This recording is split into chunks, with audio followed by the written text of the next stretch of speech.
Chief Obiora, at the age of 50, was a man who had weathered both the storms of business and personal life.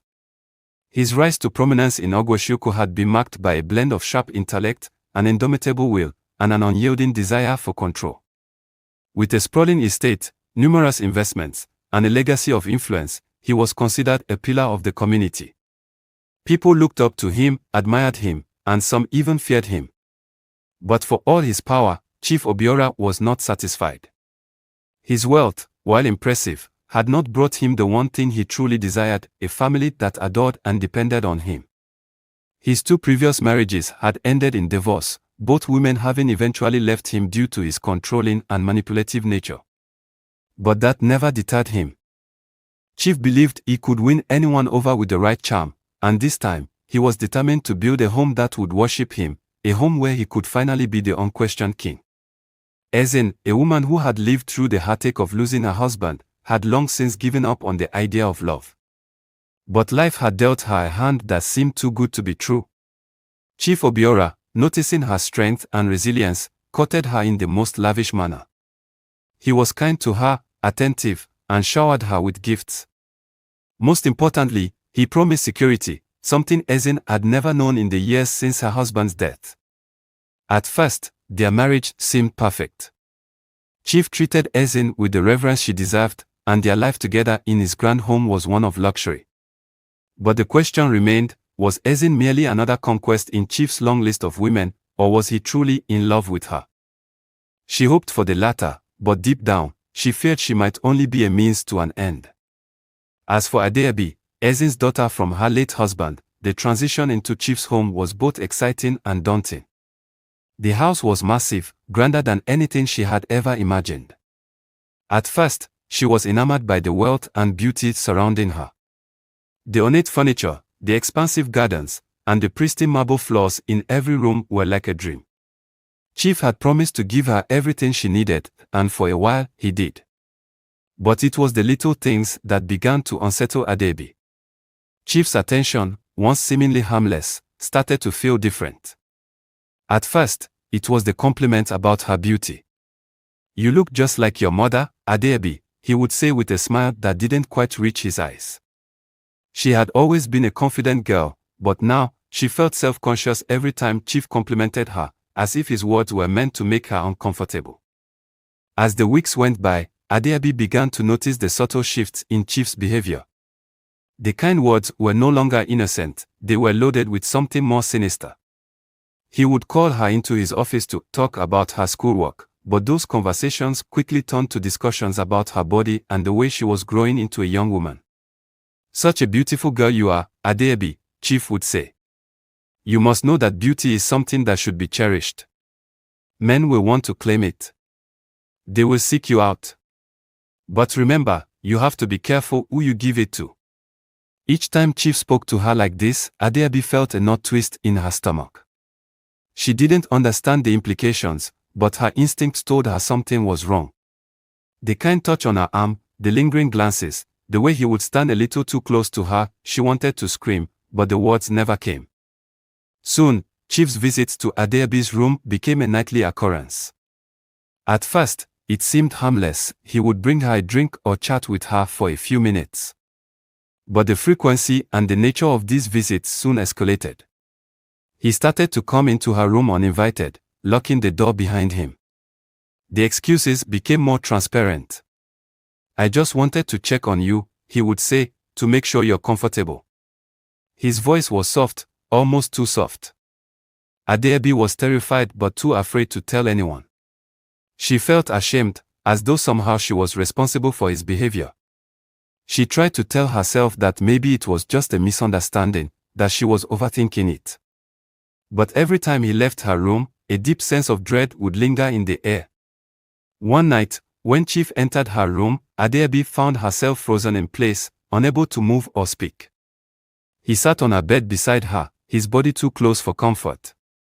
His fingers brushed against her hair, and she recoiled. He didn't seem to notice. "Your hair is so soft, Adeabi," Chief said, his voice almost a whisper. "You're growing into a beautiful young woman. I'm proud of you." Adeabi sat still, barely breathing, praying he would leave. As the months wore on, Adeabi's sense of fear and confusion only deepened. She no longer felt safe in her own home. She started avoiding Chief whenever possible, staying in her room, pretending to sleep whenever he came by. Her grades plummeted, and her once joyful demeanor faded into a hollow shell. She no longer smiled at the friends who came to visit or at the people who praised her. Her mother noticed the change, but she chalked it up to growing pains. "You're just tired from school," she would say, brushing off Adeabi's withdrawn behavior. But it wasn't just tiredness. Adeabi had no energy left to care about school. Every time she saw Chief, her heart would race, and her stomach would turn. She began to fear the dark, the silence of the night when Chief would come to her room and lock the door behind him. The dread of those moments overwhelmed her, and she felt trapped in her own body. Ezin, consumed by her own responsibilities, failed to see the warning signs. She was busy with housework, overseeing the upkeep of their estate, and managing the various business dealings that Chief would delegate to her. One evening, while Ezin and Chief entertained guests, Adeabi was alone in the house. She was sitting in the garden when her teacher, Mrs. Nkem, arrived for a scheduled visit. Mrs. Nkem, a kind woman with a sharp eye, immediately noticed the change in Adeabi. "Adeabi, you don't look well," she said softly, placing a hand on the girl's shoulder. "Are you okay?" Adeabi shook her head, unable to speak. Her throat felt tight, her heart heavy. Mrs. Nkem, sensing that something was wrong, gently urged Adeabi to talk. "I know something is bothering you, my dear. You don't have to go through this alone." But Adeabi remained silent. She couldn't tell anyone. How could she? What would they think of her? It was Chioma's arrival that finally broke the silence. A woman of great strength, Chioma had always been a protector, especially of her family.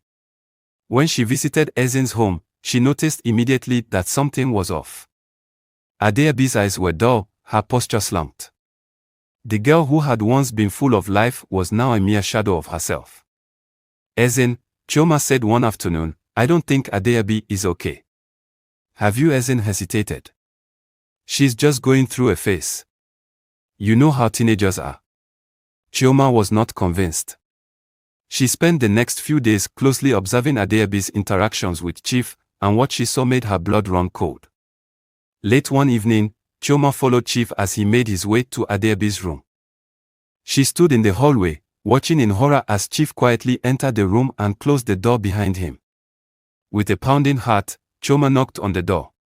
"Obiora," she called out, her voice shaking with fury. "What are you doing here?" Chief froze. His face drained of color, and he quickly pulled away from Adeabi, who was visibly trembling. Chioma pushed the door open, her voice rising with anger. "You bastard! What have you been doing to my niece?"